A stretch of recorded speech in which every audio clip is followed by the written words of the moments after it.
እዞም ኣብዚ ንዕዘቦም ዘለና ክልተ ሰባት ሰብ ሓዳር እዮም ህፃን እውን ኣላቶም ከም ሰቦም ኣብ 2018 ብዙሕ ሰብ ኣቓልቦ ንምስሓብ ኣብ ዩቲዩብ ኣብ ቲክቶክ ኣብ ኢንስታግራም ኣብ ፌስቡክ ሆሆ ኣብ ዝብለሉ ዝነበረ እዋን ንሶም እውን ከም ሰቦም ዩቲዩብ ቻነል ኣውፅኦም ይነጥፉ ነይሮም። Hi YouTube friends, it's Mommy and Poppy. And today we're coming at you with another challenge video. Yep. ድሒሩ ዝመፅእ ግን ብጣዕሚ ዘሕዝን እዩ። እዚኣ ንዕዘባ ዘለና ዩቲዩብ ቻነል ኮይና ናይቲያ ሰበይቱ ዝነበረት እያ። ድሓር ሰብኣያ ኣቦ ጓላ ካልእ ዩቲዩብ ቻነል ከውፅእ ስለ ዝደለየ ነታ ዩቲዩብ ቻነል ከዓ ብሓደ ኣሰንባዲ ዝኾነ ፍጻመ እዩ ሃይሉ ክጅምራ ወሲኑ ንሱ ከዓ بتخسي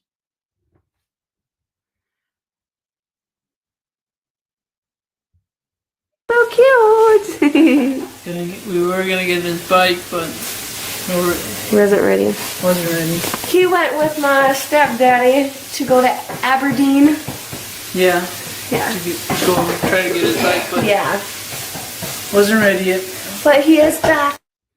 ኣብዚ ንዕዘቦ ዘለና ልክዕ ከም ብዙሓት ኤርትራውያን እውን ኣብቲ ግዜቲ ማምዳዲ ገለመለ እንዳተባሃለ ብዙሕ ሰብ ሓዳር መዓልታዊ ንጥፈታቶም ብቪድዮ ቀዲሖም ኣብ ዩቲዩብ ክዝርግሑ ንርኢ ነርና ናይዚኦም ክልተ ሰብ ሓዳር እውን ካብኡ ዝፍለ ይኮነ ከምዚ ንዕዘቦ ዘለና መዓልታዊ ዝገብርዎ ምስ ስድራ ቤቶም ኣብ ዩቲዩብ ይዝርግሕዎ ነይሮም ብዙሕ ሰብ ከምኡ ስለ ዝገብር ግን ኣቓልቦ ቀልጢፉ ክስሕብ ኣይከኣለን ስለዚ ኣቓልቦ ንምስሓብ ሓደ ካብ ንቡር ወፃእ ዝኾነ ነገር ክትገበር ክትክእል ኣለካ ዓለምና ብሰዓትስ ኣብ ከምኡ ደረጃ በፂሓ ዘላ ብዙሕ ስለ ትርኢ ኣቓልቦኻ ክስሕበካ ዝኽእል ኣዝዩ ውሑድ ስለ ዝኾነ ወዮ ሓውና ናቱ ዩቲዩብ ቻነል ከውፅእ ደልዩ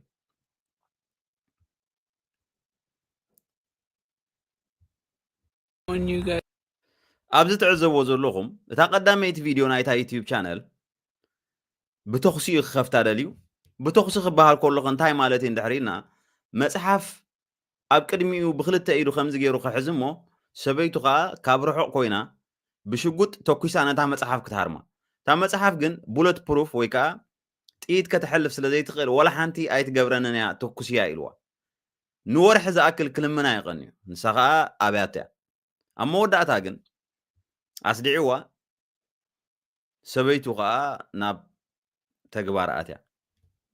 Guys on my channel, you guys are gonna be saying, "Damn it, boy." For more than a month, Mona Lisa Perez said her boyfriend had been begging her to launch his YouTube channel with a bang. So, babe, let's go ahead and show them what we have in store for our first video. On June 26th last year, she says she finally gave in. Perez told investigators that Pedro Ruiz had showed her a book before where a bullet didn't fully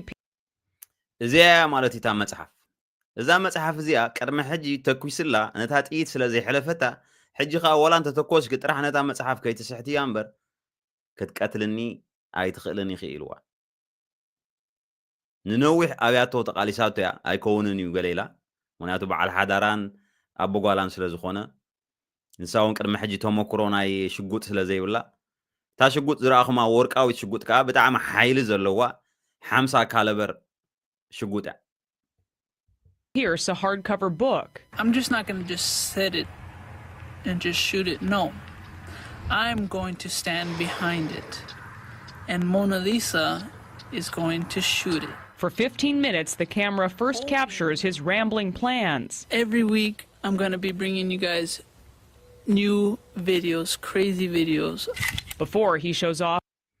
سومونا وخا بزح كمز فيديوهات ازيو صلول زغونه فيديوهات كريوكم سلازي كمزي زبولكو سحبنا زلو فيديوهات اسنباد زغونه فيديوهات نخسر حلو قداميت فيديو اتخون زلازيا What's been billed as the world's most powerful handgun. This is a 50 caliber Desert Eagle. 19-year-old Perez is 7 months pregnant with their second child. Well, the Norman County attorney denied releasing video of the single shot that killed Ruiz, calling it offensive to common sensibilities. A transcript of the audio reveals her hesitation. Babe, I'm not doing this. I can't. If I kill you, what's going to happen to my life? Like, no. ታሰበይቱ ዝበለቶ እዩ ሕጂ ግደፍ ኣይከውንን እዩ ኣይገብሮን እየ ትብሎ ነይራ ሓንቲ ቆልዓ ኣላቶም ኢለኩም እየ ካልኣይ ቆልዓ ከዓ ጥንስቲ እያ ዘላ ካብቲ ዘገርም ነገር ንሳ ከዓ ንሰብኣያ እንታይ ከም ዝበለቶ ኣብ ቤት ፍርዲ ዝተዛረበቶ እዩ ምክንያቱ ኣብ መወዳእትኡ ሰብኣያ ሂወቱ ስለ ዘሕለፈቶ ከምቲ ዝተባህለ እታ መፅሓፍ ነታ ጥይት ዓጊታታ ደው ክትብል ስለ ዘይከኣለት ነታ መፅሓፍ ሓሊፋ ንዕኡ ሂወቱ ይሕሊፋቶ ሕሰብዎ ነፍሲ ጾር እያ ዘላ ንስኻ እንድሕር ሜት ከዓ ብድሕሪኻ እንታይ ክገብር ኢላ እውን ኣብኡ ትዛረቡ እያ እንተኾነ ግን ምሕር ድሌት ሾክ ወይ ከዓ ንሰባት ኣሰንቢድካ ኣቓልቦ ናይ ምስሓብ ኣብ ዩትዩብ ተፈላጥነት ናይ ምርካብ ድሌታት ስለ ዝነበሮ ግን ክሰምዓ ይከኣልን This isn't okay. As long as you hit the book, you'll be fine, Ruiz says. These pictures show she did, standing an arm's length away. A young man craving fame who got it for all the wrong reasons. I may fail, but if I fail, I want to die trying. For her part, حسبو በዚ ጋጣም እዚ ውድቀት ከጋጥመኒ ይኽእል እዩ ክሳብ ሞት ክኸይድ ከም ዝኽእል እውን ፈሊጥሎ እንተ መይተ ከዓ በቃ ፈቲነ መይተ ኣለኹ እዩ ዝብል ዘሎ ማለት ሲ ኣብ ካልእ እኮ እዚኣ ከምኣ ክትጥቀመላ ትኽእልኒ ኢኻ ከምዚ ልክዕ 50 ሰንት ዳይ ትራይንግ ትብል ፊልም ኣላቶ ዘይፈተነ ሰብሲ በቃ ስለ ዘይዕወት በቃ እንዳፈተንካ ሙት ዝበሃል ነገር ኣሎ ግን ሲ ካልእ ሲ ትረፍ ቁሩብ ሲ ንሓንቲ ጥይት ተኩሳ ዘይትፈልጥ ሰብ ኣምፂኻ እሞ ከዓ ሓያል ሽጉጥ ኣምፂኻ ኣቓልቦ ንምስሓብ ከምዚ ትገብር እንድሕር ኣላ ኮንካ እቲ ኣቓልቦስ ልዕሊ ሂወትካ ትሰርዖ ኣለኻ ማለት እዩ ፈቲንካ ሙት ዝብል ግን ካሊእ ሓደ ዕላማ ዘለዎ ነገር ክኸውን ክኽእል ኣሎ ንሂወትካ እንዳረኣኻ ኣብ ሓደጋ ምእታው ግን ከም ሓደ ትርጉም ዘይብሉ ጥራሕካ ክትገልጾ ትኽእል ኣብ መወዳእታ ከም ዝበልክዎ እታ ጥይት እዝኒ ስለ ዘይብላ ነታ መፅሓፍ ሓሊፋ ሂወት ይሕሊፋቶ እዚ ከዓ ኣብዚ ሕጂ ዘለናዮ ሰዓት ብዙሕ ሰብ ዝገብሮ ዘሎ ብዙሕ ሂወት እውን ዘጥፍእ ዘሎ እዩ ኣቓልቦ ንምስሓብ ተባሂሉ ኣብዚ ሓለፈ ዝረኣኹ ቪድዮ ኣብ ኢትዮጵያስ ክልተ ዋልድ ሓደ ወድን ሓንቲ ጓልን እምበር ናይ ቲክቶክ ቪድዮ ክሰርሑ ኣብ ማእኸል ፅርግያ ደው ኢሎም ከለዉ ሓደ በዓል ባጃጅ ይመፅእ ነይሩ ብቅድሚት ኣብ ማእኸል ፅርግያ እዮም ደው ኢሎም ዘሎ ዳርጋ ረጊፅዎም እዩ ዳርጋ ሰኣንቁሩብ እምበር ረጊፅዎም እዩ ክሓልፍ ፈትዩ ስለምንታይ ፅርግያ ሲ ቲክቶክ ቪድዮ ክሰርሓሉ ገለ ዘይኮነስ ተሽከርከርቲ ክንቀሳቐሳሉ ዝተሰርሐ ስለ ዝኾነ ሰብ ግን ኣቓልቦ ንምስሓብ ማዕረ ክንደይ ርሕቀት ክኸይድ ከም ዝኽእል እዩ ዘርኤካ እዞም ክልተ ሰብ ሓዳር ፅቡቕ ሓዳር እዩ ነይርዎም ከም ዝንዕዘቦ ዘለና Smash. Maddie, hold on. Just buying everything that, and it's not even a mall. And look, they're buying like ኣብዚ ሰዓት እዚ ድሕሪ ነዊሕ ግዜ ሰበይቱ መቸም ሰበይቱ ሽዑ ተፈሪዳ ንክንደያ ተፈሪዳ ንዝብል ን180 መዓልቲ ኣብ እስር ቤት ክትጸንሕ ብድሕሪኡ ዘሎ ምስ ወፀት ን10 ዓመት ከዓ ኣብ ፕሮቤሽን ክትጸንሕ እዚ ማለት ከዓ ኣብ ትሕቲ ፖሊስ ኮይናስ ግን ከዓ መዓልታዊ ስራሓ ከዓ ተካይ ግን ብክትትል ፖሊስ ከዓ ይከታተልዋ ኣብዚ ሰዓት እዚ እውን ቪድዮታት ትዝርጊሓ ንኣብነት Have you gotten a latte from Starbucks before? No, but I tried yours.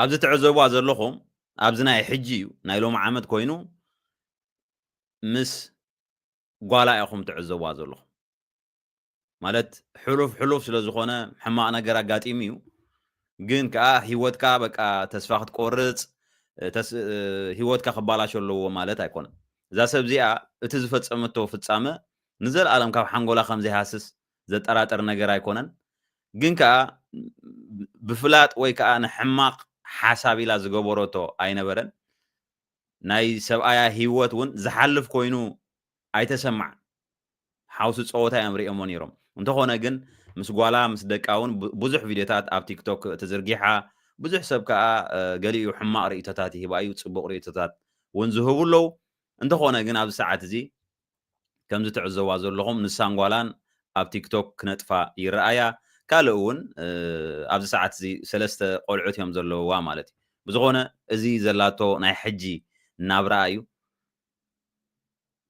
ንቲክቶክ ይኹን ንቪድዮታት ኢልካ ብዙሕ ነገራት ከም ዝግበር ኣብነት ኢለ ኣምፅያ ዘለኹ ምክትታልኩም እንዳመስገንኩ ኣብ ቀጻሊ